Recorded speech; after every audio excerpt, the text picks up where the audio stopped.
Hi, and welcome to the Crit Hit Wild podcast, where we cover all things Marvel Crisis Protocol, and we do a new character every week. This week, we're going to be talking about Shang-Chi, and I'm your host, Fred. I'm Brad. I'm Brandon. And I'm Steven.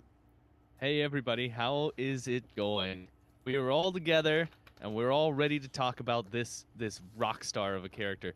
I'm getting ahead of myself, though. How are you doing today, Brad? Maybe a little under the weather.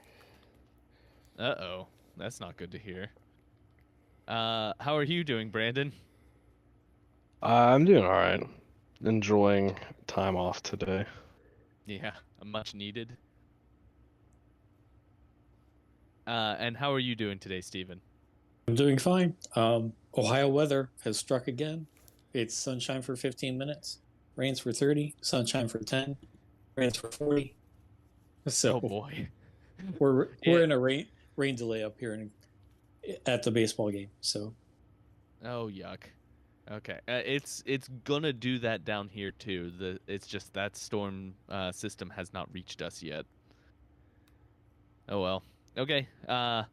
We are here to talk about Marvel Crisis Protocol, and there's some news that's come out since our last episode. Um, there was a piece of terrain that will be getting a special rule. It's the Asgardian Shrine terrain, and I'll just read over that real quick. It is a one-shot Remember the Fallen, and it is during setup. You have to put an Asgardian Shrine on the battlefield, and during the game, there's a special rule called Blessings of Aesir. Each time a character within range 2 of the Asgardian Shrine rolls dice as part of an attack, defense, or dodge roll, if the roll contains one or more shield results, after the effect is resolved, that character gains 1 power. That's just a nice little shift to the battlefield. It gives a special rule to that piece of terrain, makes it more likely to play that terrain piece in other games. What do you guys think about that? What do you think about it, Steven? it's a terrain piece, and it doesn't have a huge amount of effect on the game, which is where I think that should be, honestly. So it's a nice little have, but it's not a detrimental. Oh no. So, Right. Yeah, I like these special rules on terrain pieces because it makes it more interesting what terrain you pick. Yeah. Instead Well, of just the size being the only thing that matters. I doubt it will ever come up in competitive tournament play, but for a kitchen table play, very good. Okay, and do Brad or Brandon, do you have anything you want to add? Or there's really not a whole lot to talk about. It's just this is a cool little extra thing. I love these for casual games. I love it. Yeah. I can't wait. I own too much terrain, so I haven't bought the Wakandan set that has these. I really want them to publish some for the terrain sets that are already out, and I think that this could bring just a little bit more variety to casual games. Yeah. Absolutely. Okay, so that's one piece of news.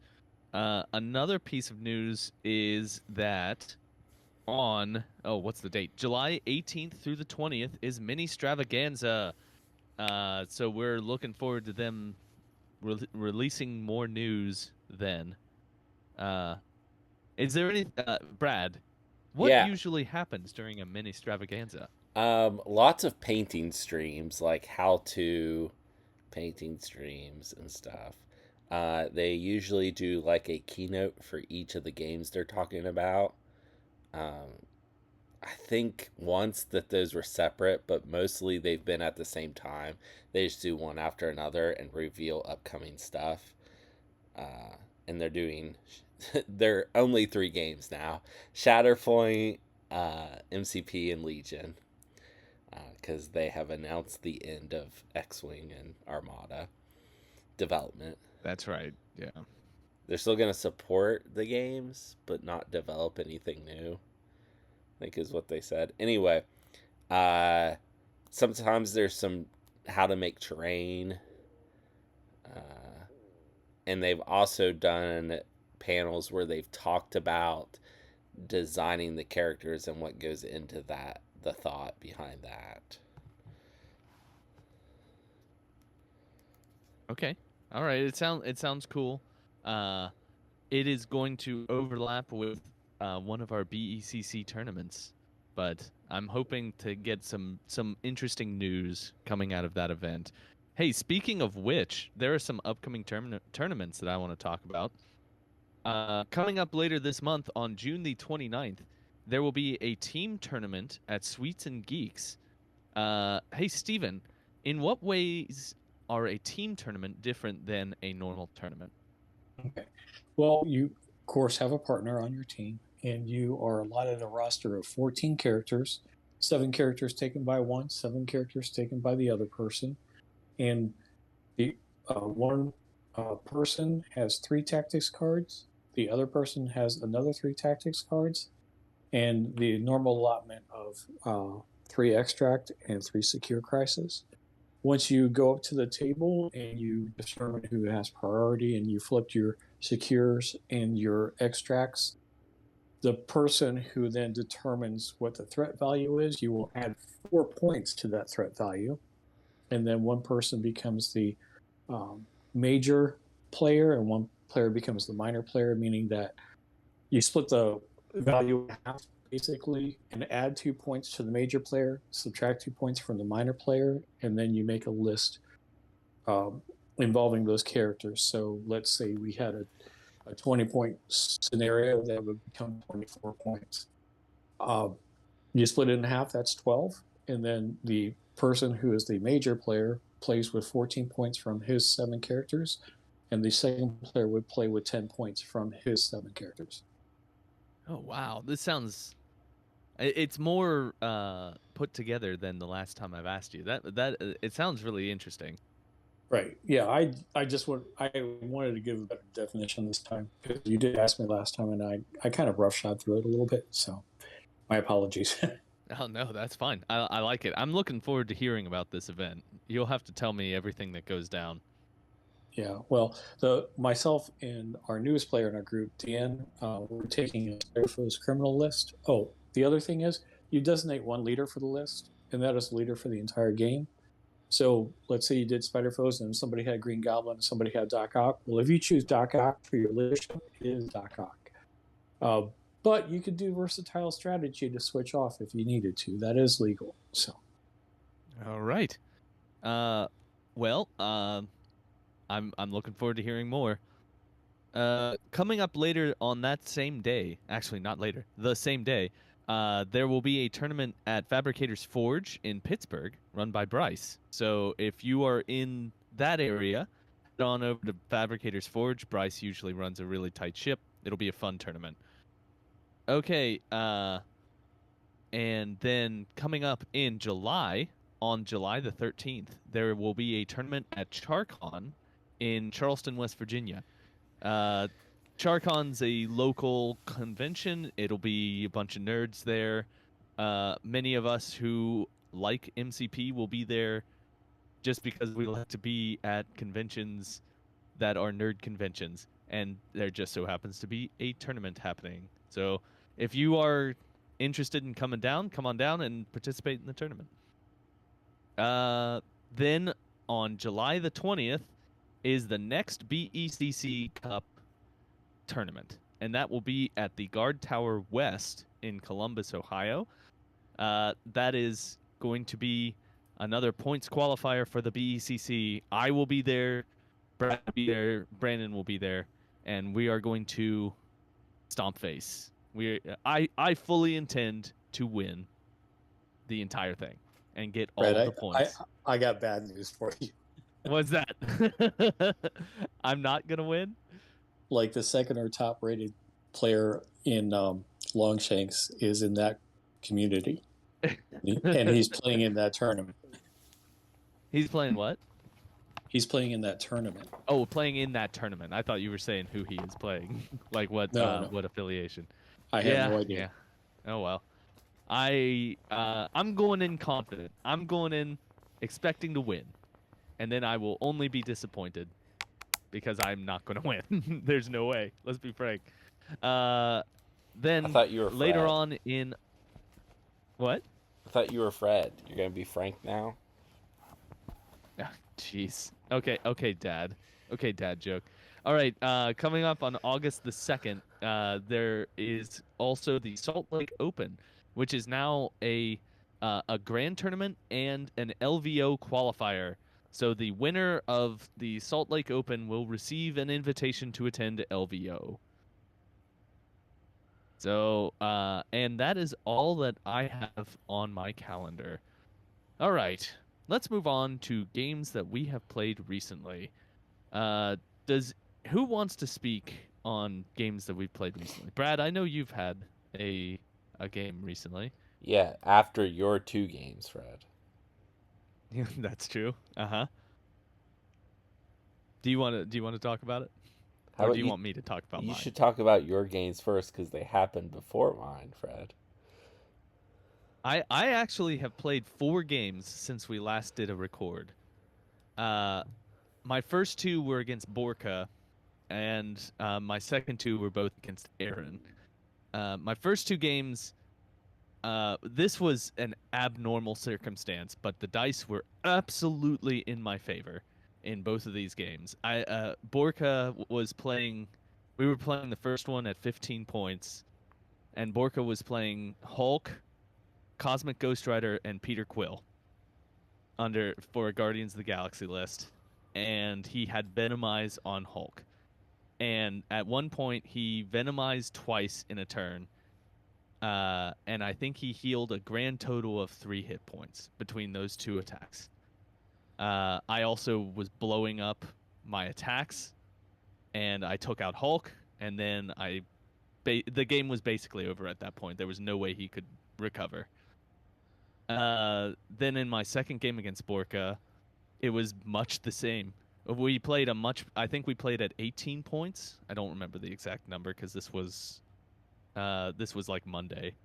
But we ended up I ended up winning on scenario on this one because the scenarios were Superpowered Scoundrels and Spider Infected, I believe.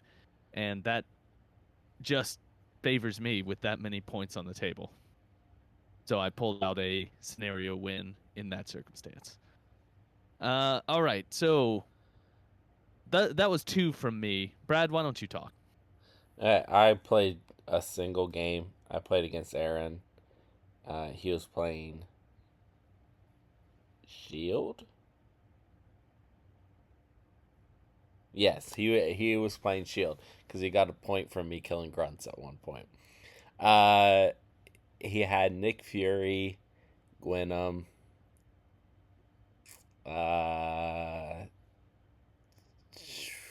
new Black Widow, Spider Woman, and Nick Fury and the Howling Commandos. I'm playing Weapon X. I had Logan, Laura, Deadpool, Rhino, and Domino. That's 17 points.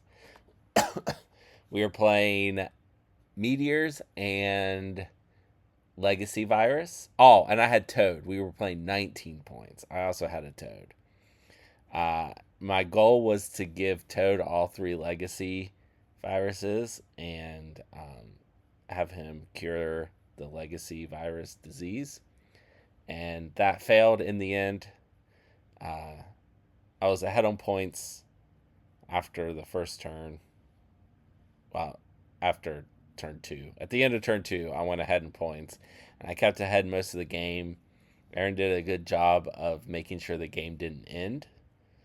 And kept playing. But on the last turn, he left Rhino alive at 1 damage with I was at 15 points.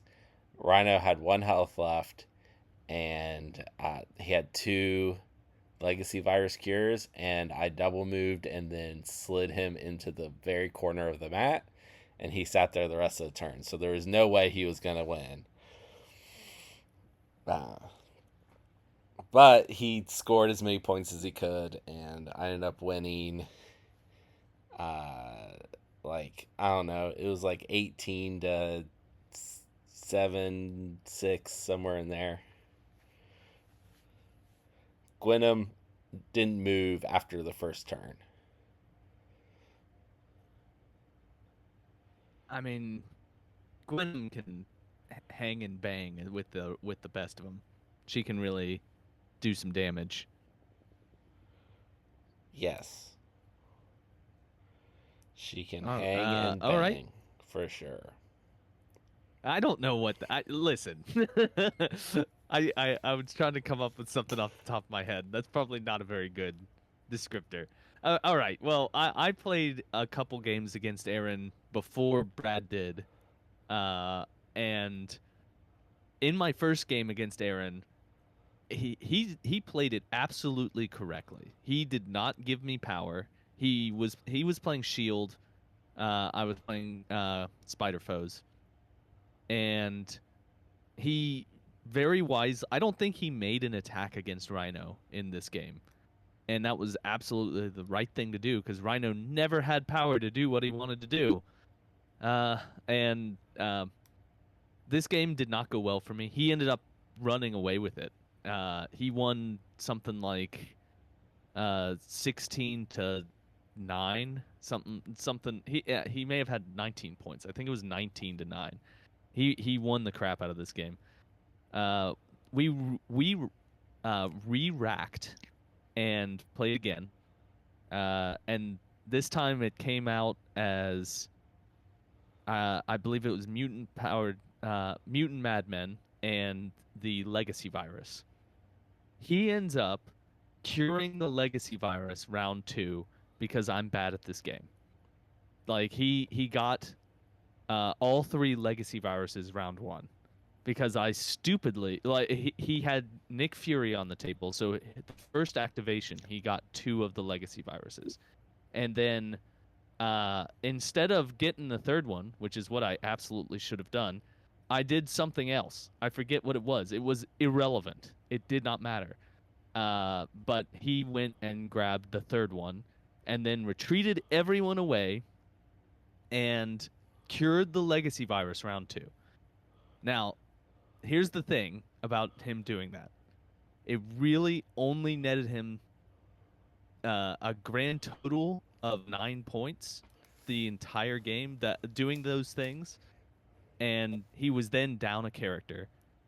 So I clawed my way back into this game by scoring all of the mutant powered madmen, I think a couple times, and just clawing my way through the attrition slog. And this game ended round 6 with me at me at like 18 points and him at 17. This game was a slog. It just kept going, kept tying during this game. Electro was an absolute stud. Electro was my MVP without question. He could move between the long distance mutant powered madmen, which was great. So I ended up winning this game just because of attrition, just because he ended up a character down for the entire game. But those were my games against Aaron. Steven, do you have any games that you want to talk about? No, sir. I'm so sorry. That's all right. Brandon, how about you? I played a game of 40K. Well, we don't want to hear about that. Do you want to talk about it? Okay, all right. We could call him a traitor and it'd be on theme. I play a very traitorous faction in 40K too. It's fun.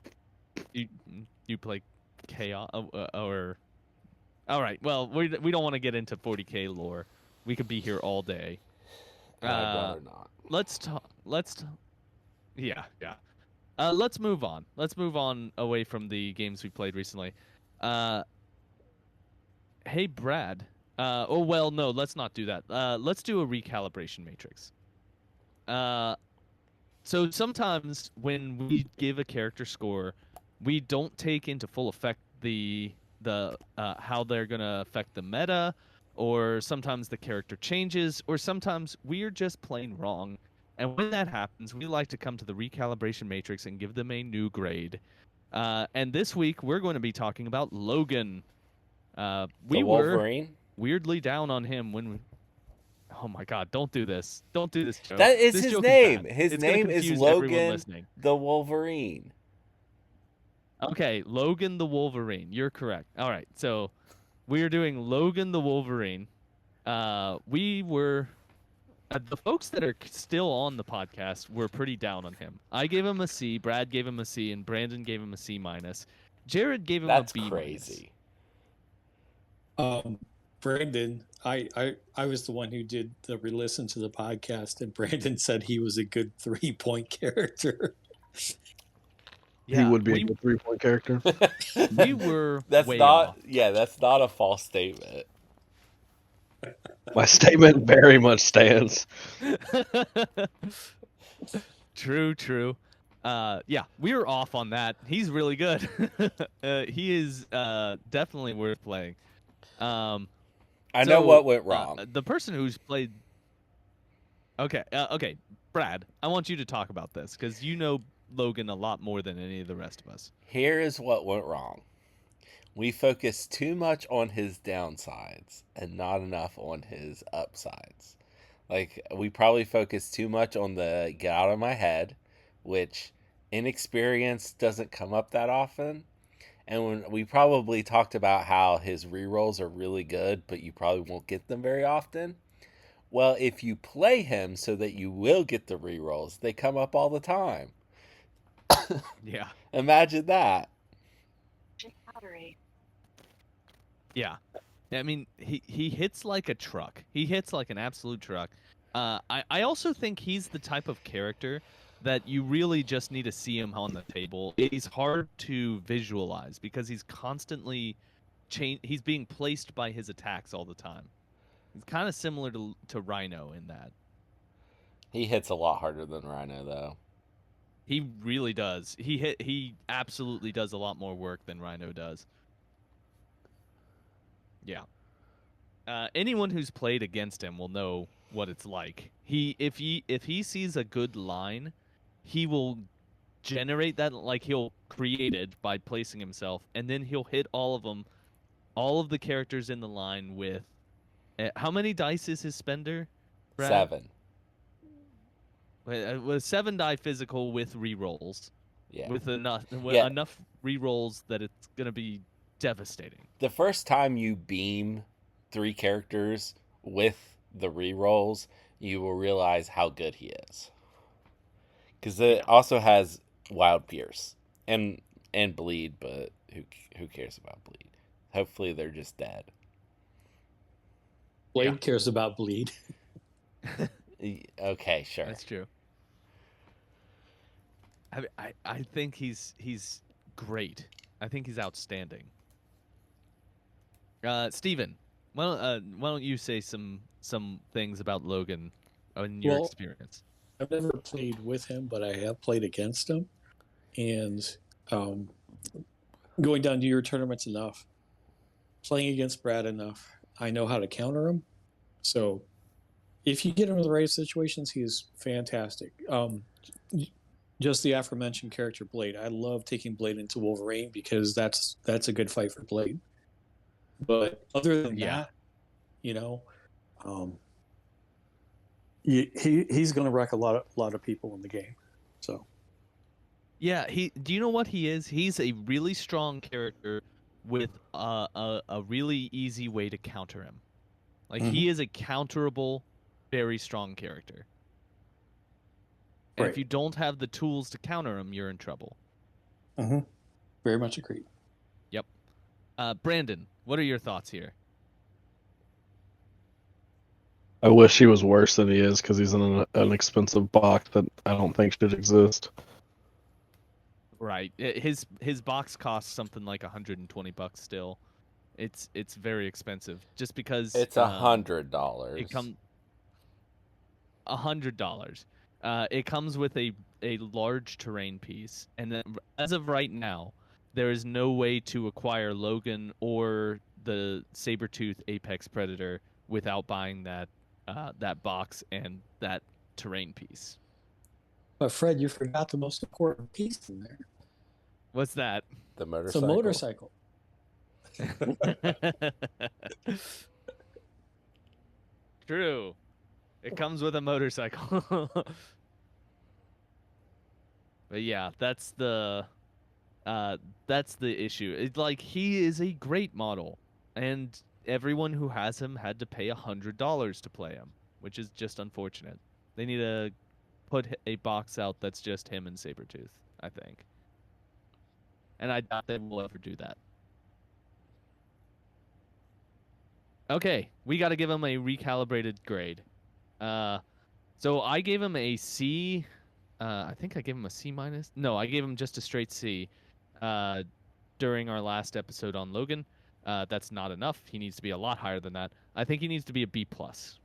That's where I'm gonna put him. B plus. Brandon, what are you gonna give to the new Logan?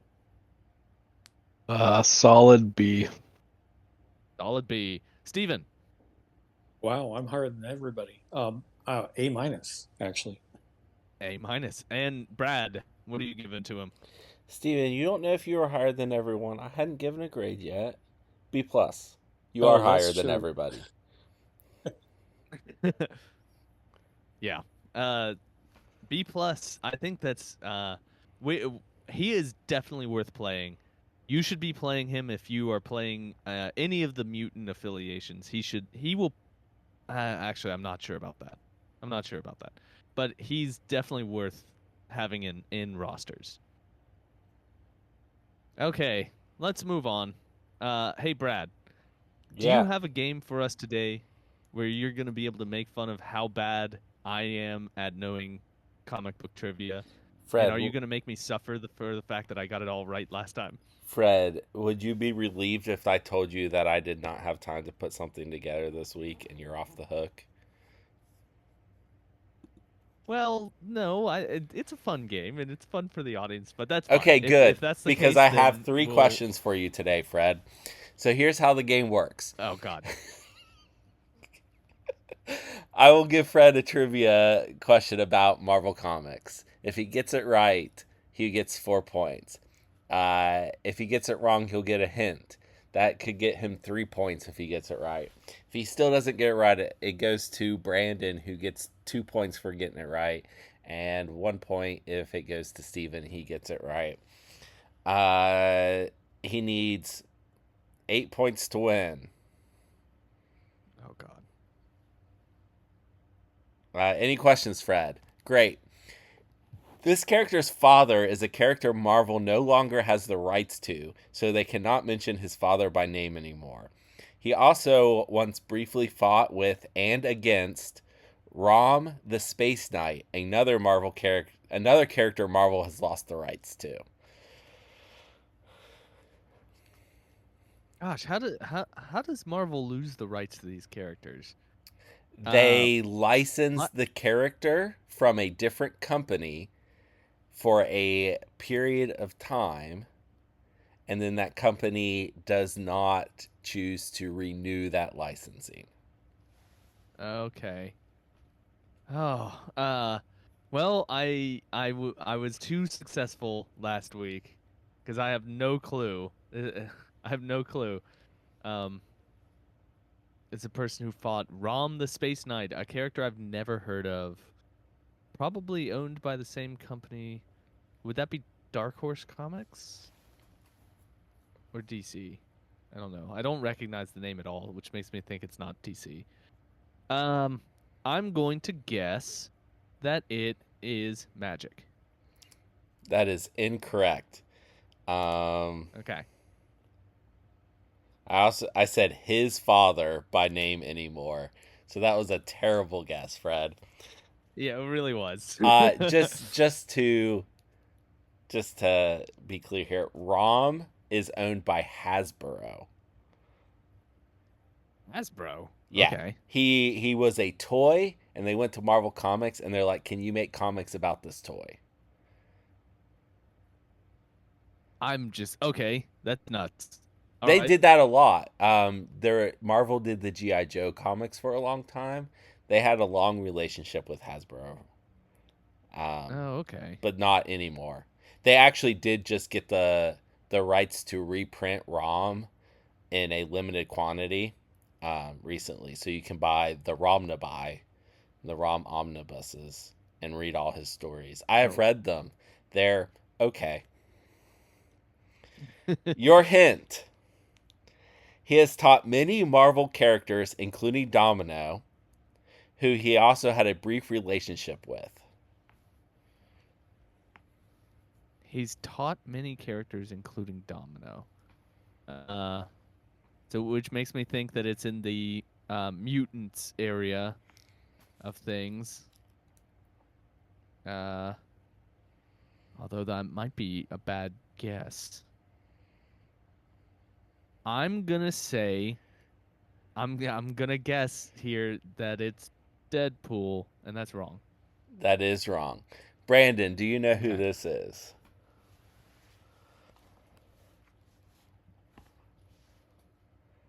Brandon, are Is you Brandon there? there? Who knows? Oh. We may have lost Brandon. Okay. I guess. Hey, Br- Brandon, can you hear us? I can't hear you now. Okay. Okay. All right, That's Brandon, good. did you hear the clues? I didn't hear the clue. I only heard the question. Okay, he has taught many Marvel characters, including Domino, who he also had a brief relationship with.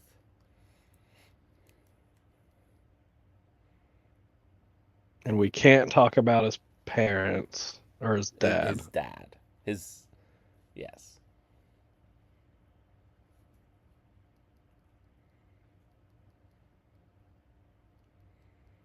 Oh God, I don't have a clue. This is a case where we did too well last week. We did too well. Made No, them seem low. you answered too quickly last week. All you had to do is sandbag like one of them. Yeah, you're right. I should have sandbagged. Oh well. It's got to be you said he multiple times, Yes, correct? yes, that is correct. And after the first time, Fred guessed magic. Ah, Yeah. um, that weirdly, yeah, that sounds like something Fred would do. Um, I'm gonna guess Nightcrawler. That is incorrect. Everyone knows Nightcrawler's dad is Mystique, and we can talk about. Ah, that is right. I forgot about Yep. that. Steven, do you have a guess about who this is? When it comes to mutants, my knowledge is very, very limited. Um,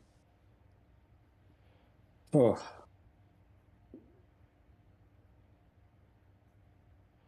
my guess is Gambit. That is incorrect. Person is not a mutant. Fred led you astray by saying that it must be a Oh mutant no! because Domino is mentioned. This is Shang-Chi. Oh, Oh. Fred, do you Okay. know who Well, Shang-Chi's father is? it's the. Well, is it not different than in the movie? Yes, it It's is. is.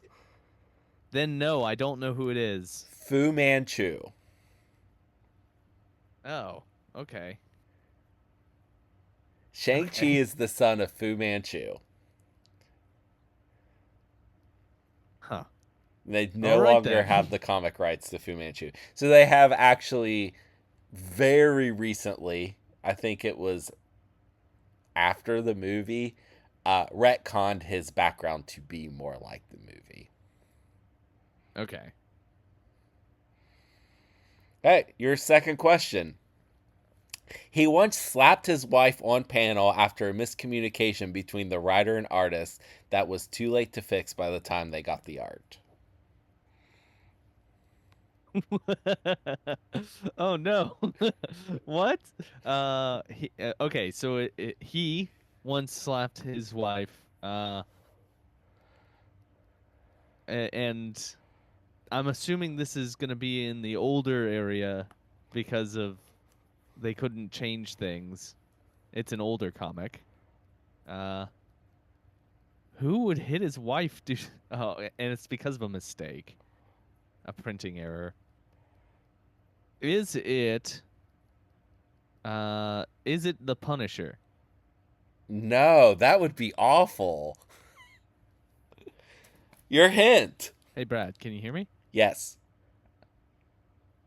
Fred, can you hear me? Oh no. Hello? Fred, are you back? I'm back. Did Okay. I must have I caught all your stuff. You just couldn't hear me. Okay. It I is couldn't not hear you. Punisher. That would be awful. Okay. Because All right. Punisher's whole story is to, get revenge for the killing of his wife and kids. Yeah. Yeah, well, you're Your right. hint. His child with his first wife was taken by the Russians and raised in the Red Room. She later escaped to go meet her dad, but he was already dead. She became a superhero named after her stepmom. So that's Black Widow, I think. So this is Black Widow's dad who is dead, you said? The character, the daughter I'm talking about, her dad, who's the character you're trying to guess, is dead after she escapes. Okay, so our character that we're doing is dead. Is a dead character. Yes. Oh boy. I don't know who Black Widow's dad is. I don't know these things. Who's the grizzly bear? The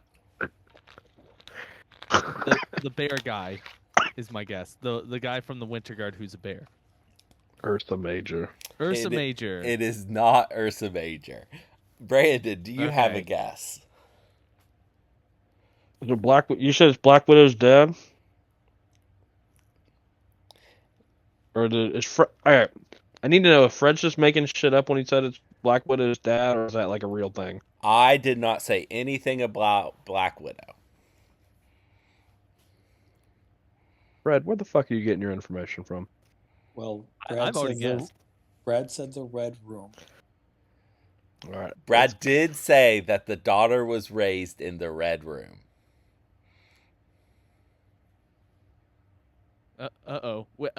We are having connection issues, everyone out there.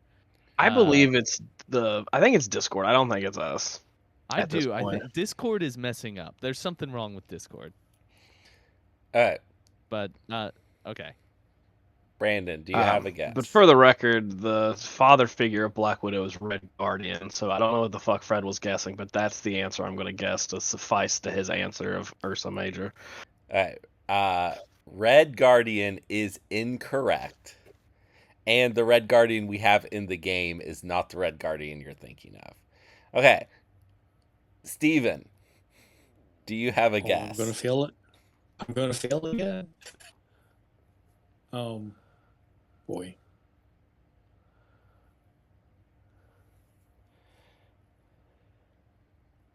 I have no clue. So I'm just going to say Winter Soldier because he's the oldest kind of Russian guy I know in the comics. Right, that is also incorrect. So the correct answer is Ant-Man. Ant-Man? And Wait, what? His daughter is the new Wasp. The bigger clue in there is that she became a superhero named after her stepmom. Okay. Oh, okay. We got hung up on the Red Room being part, for yeah. Black Widow. Yeah. So, okay. Ant-Man had a daughter with his first wife, He didn't even know about her, and she was raised in the Red Room. And she's a super genius, and she's now the Wasp. All right, now the question is, does Fred get any points this game? Oh no! Oh no! Okay.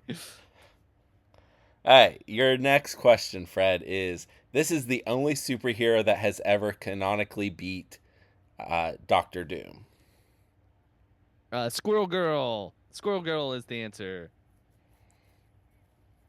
She got That's my Laura. answer. She got Laura Kinney a Wolverine because she thought Laura could talk to them. It's Squirrel Girl. It is Squirrel Girl. You get 4 points, Fred. Yay! I got one. I remember that being something that you brought up. I remember that piece of information. I also brought up the fact that Shang-Chi, his dad is no longer in canon, and they had to change his backstory when we talked about his comics. Okay. Wait, we haven't talked about Shang-Chi's comics yet. We're doing it later this episode. Your bonus question, Fred, is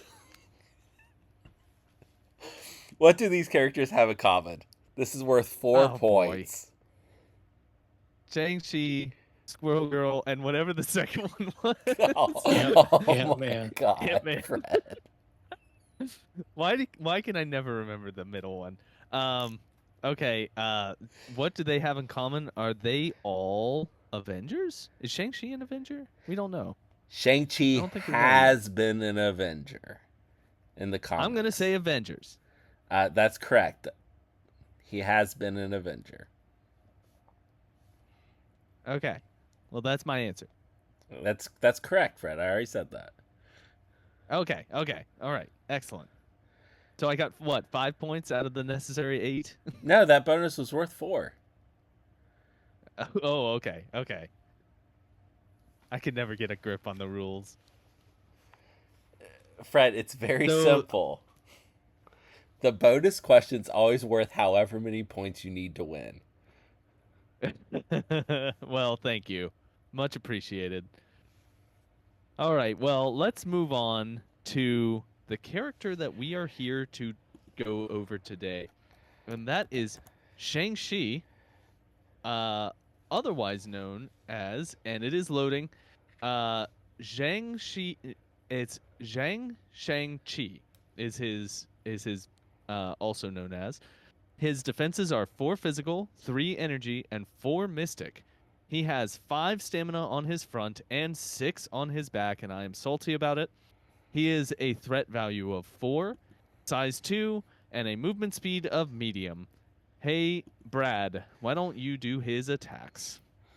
Okay. And his attacks change on his back. Yeah, so I'm doing those too, just making sure. Yeah. Okay. His first attack is physical, called 10,000 Shapes Strike. Is range 2, cost 0, 6 dice. Gain power equal to damage dealt. Before choosing a target, this character chooses whether this attack is physical or mystic. And for a crit and a block, you get stagger. His second attack is energy. Rising Phoenix Kick is range 3, 5 dice, cost 0. It gains 1 power. And after the attack is resolved, place this character within range 1 of the target character. Shang-Chi changes a bunch on the back. His builder stays the same. But his second attack becomes Mystic Dim Mac. It's range 2. Costs 5 and is 10 dice. After this attack is resolved, if the target character has the stagger special condition, it loses the stagger special condition and gains an activated token. Oof. Wow. Okay. All right, Brandon, why don't you do the first 2 superpowers? Oh my gosh, this is going to be tough to break up because he's. I know how we can break it up, Fred. How are you breaking it up? I can just do the superpowers on the front side, and then Steven can finish the back side. Well, actually, I was going to say, why don't you do the superpower that doesn't change on the front which is the innate and the active one, and I'll do the reactive ones. Okay. Okay. Brandon, why don't you do that first superpower and his last superpower?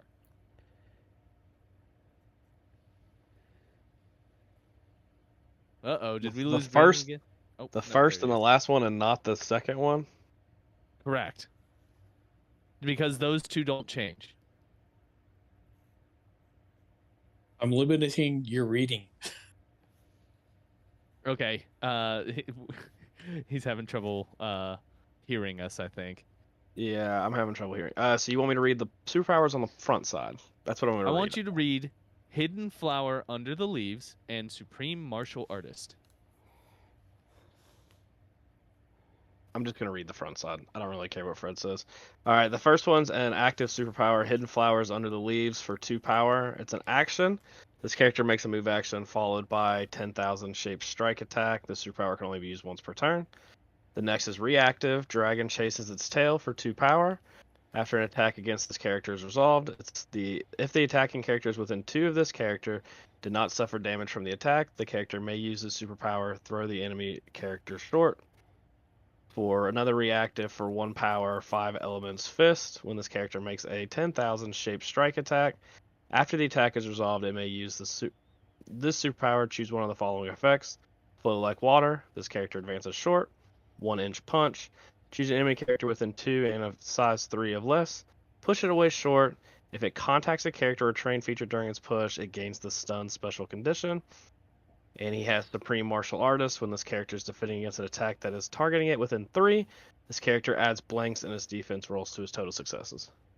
Okay. Steven, why don't you do the 2 reactives on the back? Sure. So on the back, on its injured side, he loses the superpower dragon chases its tail and 5 elements fist, and he gains 2 more reactive superpowers. Those being 64 infinite palms, cost 1. When this character makes a 10,000 shaped strike attack, after the attack is resolved, it may use the superpower. Choose one of the following effects. Cleansing Strike. This character removes 1 damage and 1 special condition from itself. Oh my God. And then 1-inch punch. Choose an enemy character within 2 and size 3. Push it away short. If it contacts the terrain feature during this push, it gains the stun special condition. That also includes characters. I forgot that part. And then for 3 power, he has All Goose Leaves the Flock. When this character is targeted by an attack within 2, it may use the superpower. After the attack is resolved, this character may advance short. Then place the attacking character within 1 of this character. The superpower can be used only once per turn. Okay. This guy changes quite a bit on his backside. All right. A first blush, this guy's amazing. He's like an incredible defensive character. You never want to throw attacks into him because he's got all these things that he can do to you. All right. I want to let someone who knows how to talk about this game better than me talk about this. Brandon, what are your first thoughts looking at this card? This character is amazing. However, I do think he's going to be rather hard to play, and I think a lot of people are going to try to play him and get frustrated because they don't know how to play him. Because he has arguably he changes more than anybody front to back in the game. I would say Green Goblin gives him a run for his money, but yes, you're correct. Yeah, I mean, like, he has 3 completely different things on his backside that aren't on his front side. So it's kind of cool, but there's definitely a lot going on here. Supreme Martial Artist not having any kind of restriction on like attack type and being within range 3 is extremely good, and probably something that'll be kind of forgotten about when you're playing into him. The crit stagger on his builder is going to be something that also kind of probably gets forgotten about, and it's just going to accidentally trigger and is going to be like, oh, I deal 3 damage and you just get a random stagger. But I think overall, I mean, he's going to be very, very hard to kill. Um, I am thankful that they put a restriction on his push to size 3 or less, because that could have been really, really tough to deal with otherwise. Especially like with the Hulk and stuff like that, like getting into him and then him just being able to push you away can be like detrimental in those situations. Um, but he's got a kit for about everything you could want in a character, and I am actually concerned that this character might end up being the best character in the game. I mean, you might be right. This is a 4-threat model with a 6 dice builder, which is already great. And that builder also, you get to pick whether it's a physical or mystic, and it has a crit shield stagger trigger. That's nuts. That's nuts. Yeah, and he has a free range 3 place on a energy attack that's 5 dice that also gives you a power. Yeah. Yeah. He also So has like the he's ability able to just move up and attack on turn 1 and get placed on a point. And then if he they try, can. Sorry, go ahead. yeah, and it guarantees like that 1 power guarantees that after that he has the availability to do the 5 elementals fist to advance short or push somebody away if they're size 3 or less. Yeah. How frequently are you trying to fish out a wild or some sort of trigger to get a push from an attack? This guy only needs 1 power, and he can just push a size 3 or less. That's amazing, and it may stun them. Everything about this guy's card's incredible. Brad, do you have anything that you want to talk about looking at this guy's card? I hate him. He sucks. No one buy him, please, so that I don't have to play against him. Because I don't want to. I don't want to do it. I mean, I have bad news for you, Brad, and that this guy's going to be everywhere. Shit. This guy's going to be on every list. One thing about him that I think is weird is it's going to very rarely matter or that the back of his card is so different, because I don't think he's going to get flipped very often. People are disincentivized to attack him in the first place, and with Supreme Martial Arts, even if they do, he probably does not flip very easily. So can we also talk about the fact that he has a throw on his front that is not size dependent? That if they attack him and do no damage? Yeah. That's amazing. Yeah, that's why incredible. People aren't going to attack him. Because it's very likely like a sentinel can walk up to him. Yeah. Yeah, and he'll roll all blanks on his defense and block every damage and throw something, a sentinel at the opponent, at something else. Yep. It's great. I doubt he's going to be throwing very many sentinels because they don't get played. But your point is valid. Yeah. If he did play against sentinels, he would throw a lot of them because they don't seem to do a lot of damage. That's true. That's true.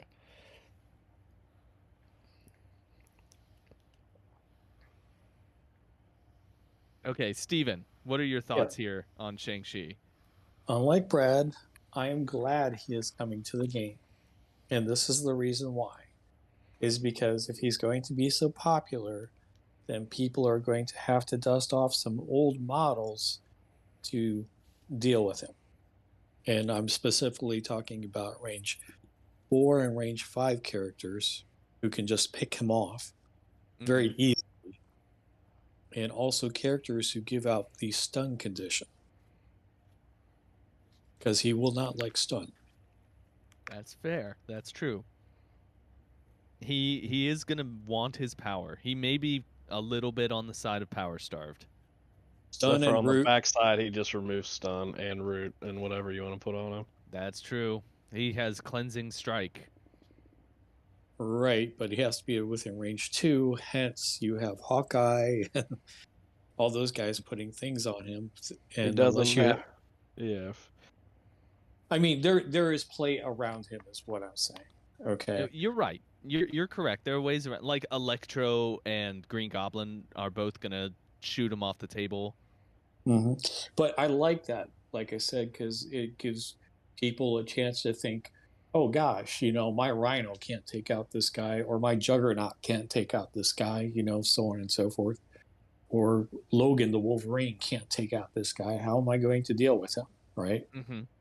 So then you look at your collection and you're like, well, Emma Frost has a range 4 Mystic attack, right? So you start thinking along those lines. Or somebody who's not played so much. So You're right. You're right. Like, you want to attack this guy from long range, and that means that there are specific characters where the range is the thing you're trying to use. So honestly, I think both iterations of Winter Soldier are the bane of this guy. yeah, shooting range 5, he can't get close Right. enough to do any of his nonsense. One has a rapid fire, and then the other one has a suppressive, which might take all his power away. Well, some of his Yeah. power. So Yeah, you're right. and like I said, do I doubt that this character's going to be good? No, I don't doubt that at all. Yes, he's going to be good, but like I said, there's room for this character. I mean, even Silver Sable kind of eats his lunch unless he gets close to her, right? So, and she All comes in right. the same box. Yeah, yes, she does. Okay, so we also know some of the tactics cards that are going to come in this box with him. Are there any that are him specific? Yes, human weapon. Um, this is a tactics card. It is an attack tactics card. It is unaffiliated and it costs an action. During his activation, Shang-Chi may spend 4 power to play this card.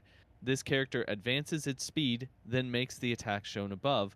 The attack is a physical attack called 8 Linking Palm Strike. It is an Area 2 attack. It throws 6 dice and it has 0 cost. Before damage is dealt, the target character gains the Stun special condition and Crit Wild Shield, Relentless Barrage. After each attack is resolved, the target character gains the Stagger special condition. Okay. What are everyone's thoughts on this card? Because I don't think it's particularly good. Because it is an attack card and it does have some action compression because he gets to advance his speed before he does it. And he can really line up a good area to attack. It actually might have some play.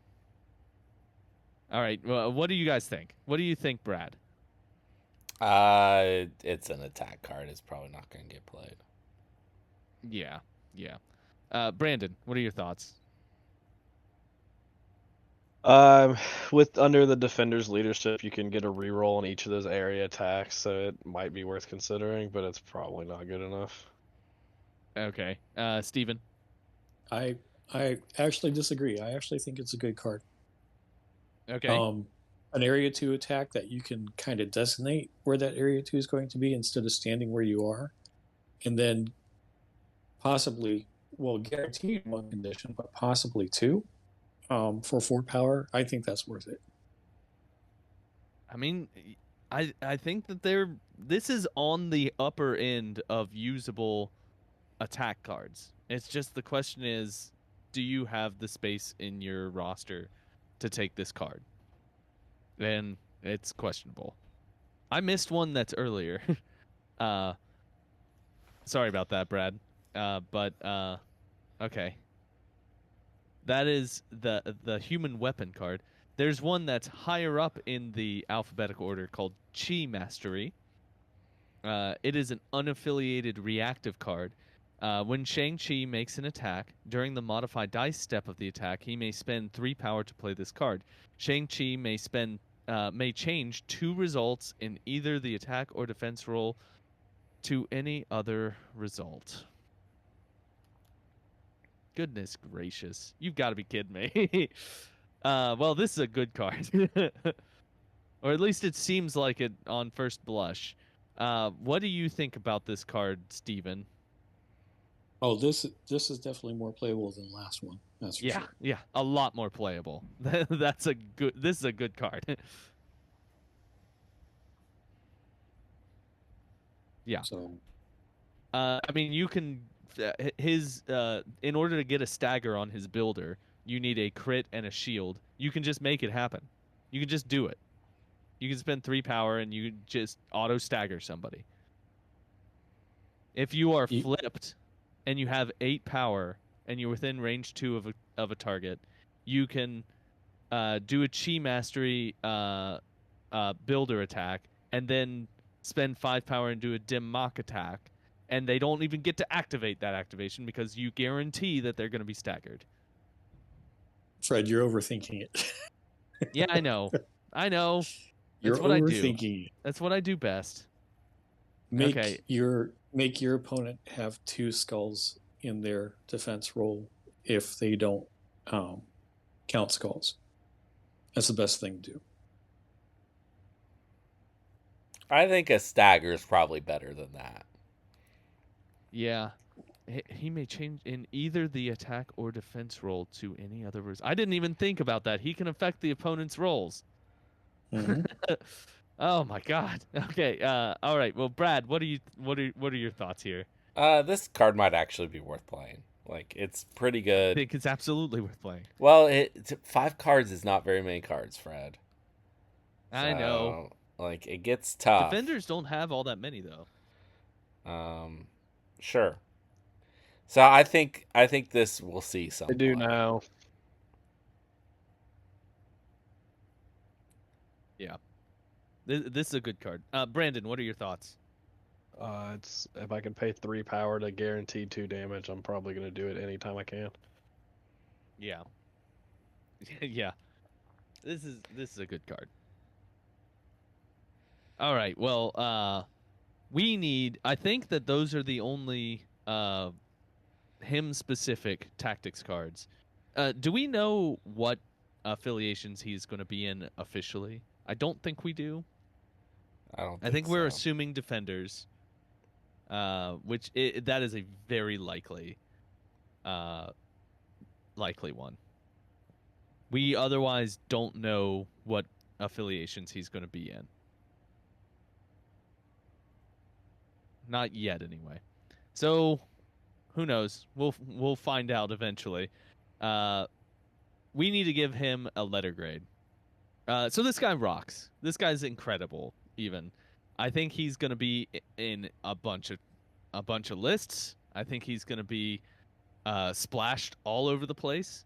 I'm thinking about how to splash him in my Spider Foes list, and that's weird. And I don't think I'd do it, but still, I'm contemplating it because he's too good to just leave on the bench. This guy, I'm tempted to give him an S, although that seems. We gave someone an S yesterday, not yesterday, last week. I'm gonna give him an S because I think he's absolutely rocks. I think he rocks. All right, S model. That's me. Steven, what are your thoughts here? He's good. I don't think he's that good. That's all. Okay. I think there's enough counterplay for him that things might be difficult on him if somebody takes the right tech for him. Yeah. I'm at an A minus, and then when people start playing with him and figure out that they can't play with him because they can't get everything out of his kit, he's going to go to a B. Okay. All right. Brad, what are your thoughts here? S. Okay. Yeah. Okay. And Brandon, what are your thoughts? Yeah, I think Steven's wrong here. I think he's an S character as well. The main thing is like you making your team roster with worse characters doesn't make him worse. Like he's going to do whatever he wants to do the entire time, regardless. Like if you make your team and roster worse to try to counter him, that's not a negative on him. That's a positive. Like that only makes him better.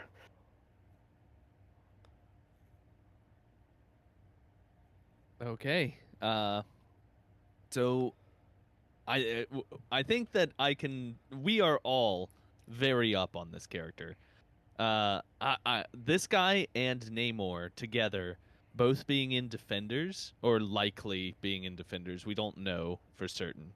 Uh, Defenders are becoming an unbelievably good faction, like maybe one of the best in the game, and it's kind of nerve wracking.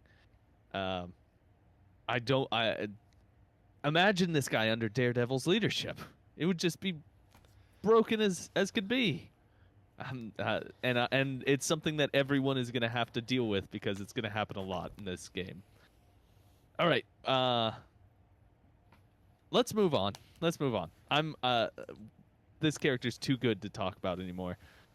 Brad, do you have any comic books that feature Shang-Chi? I do. I have two. Fred, how many did I say? You have 6? Recommendations today. The first, they're both pretty recent ones, mostly because you can't get his like long old series on Marvel Unlimited or anywhere else because his father is Fu Manchu and they no longer have the rights to that character. So they can't actually reprint his old comics. So I have two newer comics here. The first is Master of Kung Fu from 2015. This is part of the Secret Wars event, but it's mostly separate. The thing you need to know about Secret Wars is all the various Marvel dimensions are squished into one called Battle World, and they're ruled by God Emperor Doom. God Emperor Doom. That's important. But this series is by Hayden Blackman and Dalibor Talajic. And a drunken Shang-Chi prepares for the big tournament that happens every 13 years. And he, in the tournament, fights various martial arts versions of well-known Marvel characters. So it's kind of like an Elseworlds made-up imaginary story type deal, but it's very much in the style It's Mortal Kombat. It is Mortal Kombat, and it's in the style of his old comics. Brandon would love this comic because it's everything he wanted the Iron Fist show to be. Yep. Can I just go back real quick? Yeah. That you said God Emperor Doom with an Yes. M, right? Yes. Because in my head I was like, God Emperor of Dune, as in No. Leto II, the Big Worm King. No. Doom, as in Doctor Doom, who rules all worlds. Okay, I'm disappointed. I'm sorry, Fred. Marvel lost the license to Dune in the 80s, so they can't publish Dune comics anymore. The other series I have is Shang-Chi from 2021. This is by Jean Luen Yang and Duke Ruan. That's Ruan. And this is a 12-issue series. There's 3 stories that they have in here. The first one is Shang-Chi fights the Marvel Universe, and Shang-Chi has taken over his father's evil organization and tries to use it for good. But it being an evil organization, he has trouble with various superheroes who try to stop him, and he has to fight them. And then the second, I think it's the second, it's either the second or the third story, is the new origin for Shang-Chi. As I mentioned earlier, his father, Fu Manchu, is not a Marvel character anymore. So they create a new character, Xing Zhao, who is his new father. And this is the story about how his father and mother met and all that stuff. And it's basically what happens in the movie. So that's it. Okay. All right. Well, I liked the movie. I thought the movie was actually quite good. And so changing the backstory to fit it better seems like a pretty good idea. And in fact, and it makes it so you don't have to be tied to a character you don't own the rights to. Yeah. Yeah. Another crazy character that they used to have a Marvel comic about that they don't anymore, Fred? And this is like Who's G.I. that? Joe was its own separate thing. But this character was in the Marvel universe. Like, fought Shield. Who is it? Godzilla. I want You don't understand how much I want that to happen. Give me a Godzilla model. Oh Let's yeah, do it. because I remember a Godzilla series that featured in Devil Dinosaur. Mm. One of Fred does. one of my favorite Marvel characters was a big character in the Godzilla comic, Jimmy Woo, who's now in the Marvel universe, the Marvel Cinematic Universe. He's played by Who is it? Randall Park.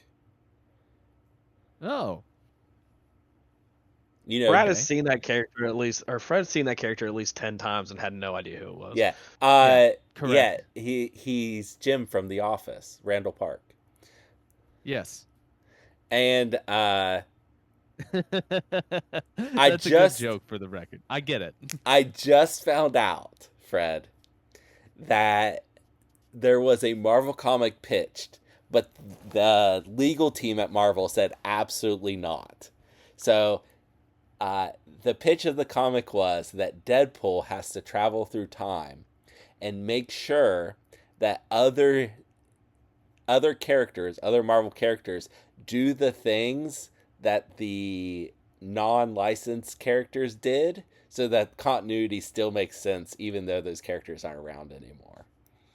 So, for example, they don't have Godzilla anymore. So all the things Godzilla did, he has to make sure Fing Fang Foom does, who is another big lizard that does exist in the Marvel universe. That God. comic would have Okay. been awesome, but the legal department said absolutely not. They're like, we will never mention the other characters, and they said no, we can't do that. Okay. That's unfortunate. It is. All right, it Brandon. is. Where do you think Shang-Chi will fit that he is not affiliated with yet? This is a tough one. Can you narrow it down? I made a little list here. Give me a second to pull it up here. So Anyone that gives him more power. So I went on to the Cerebro MCP app and I filtered by tags. I typed in leader, any of those. That's where he fits. Well, I've got any of those. I've been thinking about him under Doc Ock 2 because he'd get lots of extra power and he can shake, incinerate, and shock, which he would hate to have, and slow. Yep, I my think statement Doc Ock. stands. Anything with a star, any character with a star beside their name. Yeah. What about Yeah, the absolutely. What I about do- the leaders that you have to play a tactics card to make them the leader? Would he fit under them Yep, too? still good. Okay. Yeah, he still fits there. He's actually a really fun model to play with Dormammu if you wanna live that life. Huh. That's the thing. That's a fun one because he can always get power and he probably won't have a ton of extra power, so he's not gonna be hurting. So that's a fun one. But yeah, I think you can play this character under anybody. He's also really, really good under Captain America 1, reducing the cost of his superpowers because they're so reactive and active. Yeah, That really absolutely. helps his power economy. But he's going to be amazing under Daredevil and Defenders if he's affiliated there, which he should be. He's also going to be really good under Kingpin and Criminal Syndicate. Oh, I'm gonna hate that. That's gonna suck. That's gonna suck so much to have to play against. Oh gosh. Probably not going to be the funnest. Uh, he's definitely gonna see a ton of play. You're gonna see a lot of him, but I don't think he's like nerfable or like anything like that. Like I think you're gonna see him a lot because of everything he does and everything he's really good at. But I think he's gonna be kind of in that beta ray bill category of just like he's really good and you probably should play him a lot, but you don't necessarily need to always play him. Yeah, this guy's gonna take Beta Ray Bill's slot, I think, Yeah. Well, you just in play a them bunch of beside each lists. other. You just play both of them. Yeah, Why not? yeah, yeah. Why All not? right, well, um, the only thing that's left is my non sequitur recommendation, and this one, I'm going to talk about a thing that came out very recently that I'm extremely happy about. All of you who are listening should know I'm a tremendous fan of the video game Elden Ring. There is a new DLC. It's called Shadow of the Erd Tree, and it is outstanding.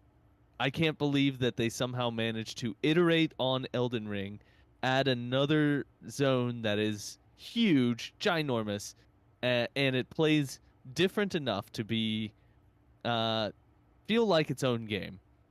It's a monumental achievement on top of the already monumental achievement of Elden Ring. If you're not already playing this game, you should be.